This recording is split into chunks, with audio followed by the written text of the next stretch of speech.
Hello, good morning, good afternoon, and welcome. I'm very pleased to be joined by Robert Seehawer. Robert is the MD of Aquaventus, which is the huge sort of German initiative for offshore electrolysis or offshore hydrogen.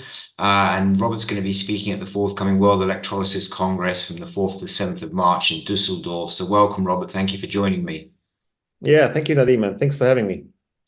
So yeah, thank you. And obviously Aquaventus, we've spoken before a couple of years ago, and I remember the huge sort of ambitions around it, or the huge potential, shall we say, in the North Sea, for Germany to have a strong amount of hydrogen coming through, and the super interest around, I guess, offshore electrolysis and some of the challenges. And Aquaventus, if I recall correctly, is a consortium, I think, of quite a few companies now looking to exploit, I guess, the beginning or the birth of a new industry. So maybe you could give us an update as to the plans there at Aquaventus, and how you see the industry developing, and then maybe expand a bit around what is sure to be a challenging environment in terms of electrolysis offshore.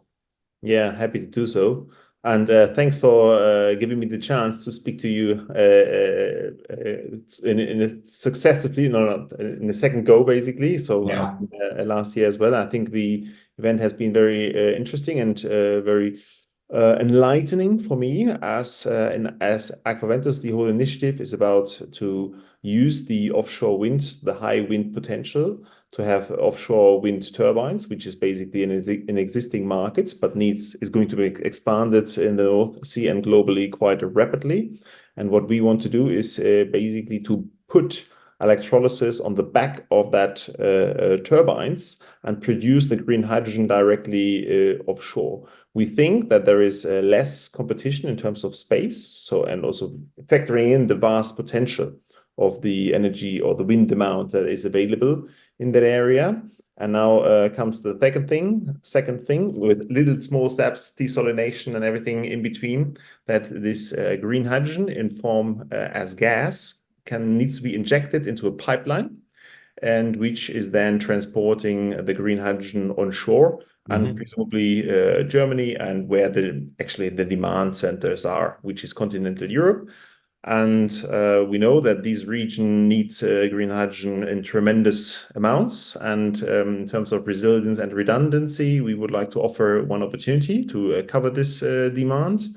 But also on the other side, we would like to, as you said it, we would like to develop that technology of offshore electrolysis further out. So Germany and continental Europe will always be an importer of green hydrogen. So we want to export the technology in order Hmm. to import the green hydrogen.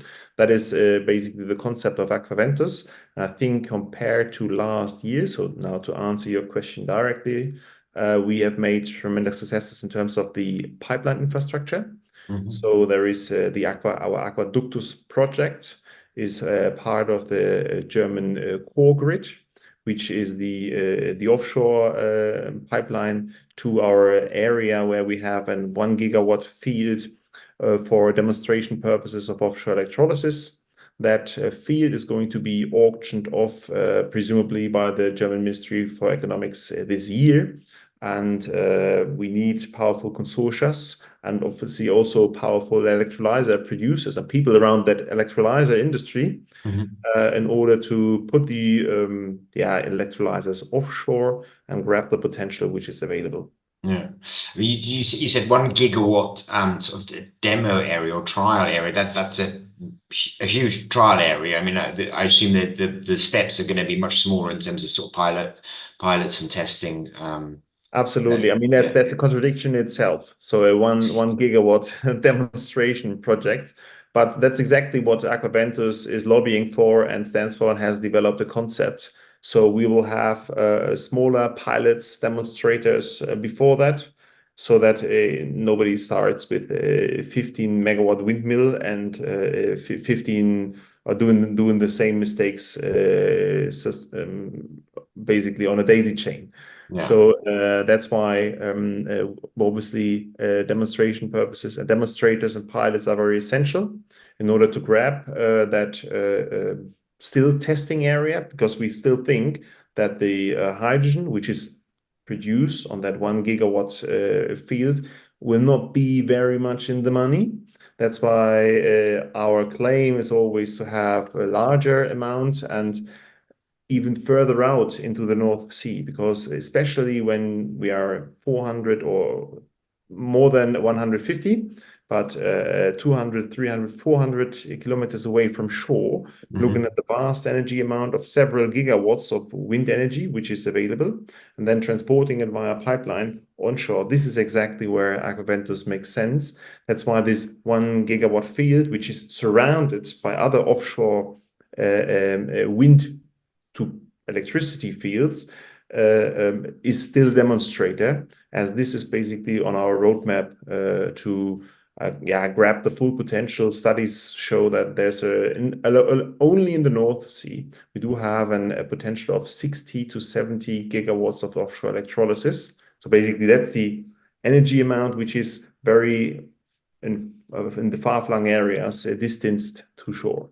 Yeah, and I mean the obvious reason for being so far out is well, A, that you're capturing and harnessing wind that isn't being used, and B, you're avoiding, I guess, electricity connections because you're connecting the turbines by pipeline. Is that right? Absolutely, that's Yeah. exactly. And we are running into cost issues if we connect everything via sea cable. We are running also into speed issues in terms of grabbing the energy. One pipeline, our pipeline Aquaductus, is planned with 20 gigawatts, which is going to replace minimum 10 2 gigawatt sea cables. So, but one cable has the price of the pipeline. So every pupil in first grade understands why Aquaventus makes sense in the far-flung areas. Plus, also we do have a kind of spatial problem if we connect everything via sea cable. So pipelines offer just that benefit of transporting huge energy amounts via more or less a steel pipe, which is not even a rocket science, and it's technique which is more than decades ago and decades old and developed decades ago. But as you said, it's so in order to come to that stage to fill that pipeline, we need obviously further areas, and that's what Aquaventus 10 gigawatt claim stands for. We would like to have a European-wide connection also to the UK, to Norway, to Denmark, and to Netherlands, which is the neighboring states of the German exclusive economic zone in the North Sea. And quite essential, obviously, is to have a staged approach. So we can only be quick if we start small, develop the technology, and then roll it out and scale it up. And what are there envisages to be much challenges for doing electrolysis offshore? I mean, obviously the environment is quite challenging, I assume. I think that's basically the feedback Aquaventus receives from its members. I think technologically it is doable. Nobody is questioning that. However, nobody has done it before.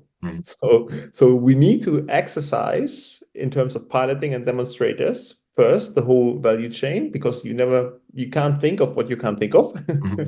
And then secondly, also in terms of making these projects bankable and involving even further stakeholders into the game, basically also private and pension funds money, for example, and private money. So we still need subsidies for the start, but we don't want to be dependent on subsidies throughout the whole lifetime.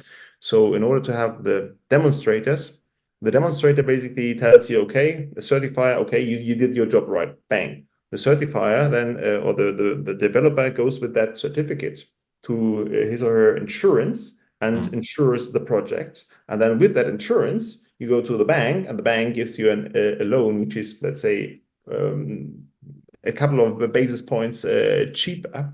And if you think about infrastructure investments, and which is long lasting and should be lasting at least 10 to 20 years, a couple of basis points really makes, especially in this environment where we are right now, a business case. It puts a business case into the green, drives the cost down, drives the learnings up. That's why we need the pilots. Yeah, yeah, excellent. Well, it makes a lot of sense. I can remember, probably a decade ago, people saying that, offshore wind would never work, and look how that's going, and now we've got floating wind. So yeah, it's fascinating stuff. We look forward to hearing more and seeing the development of the offshore electrolysis industry, and certainly we look forward to your participation at World Electrolysis Congress. So Robert, many thanks for sharing your thoughts. And we look forward to seeing you in Düsseldorf. Yeah, thank you, and looking forward to seeing you there. Excellent. Many thanks. Cheers. Take care. Bye bye. Bye.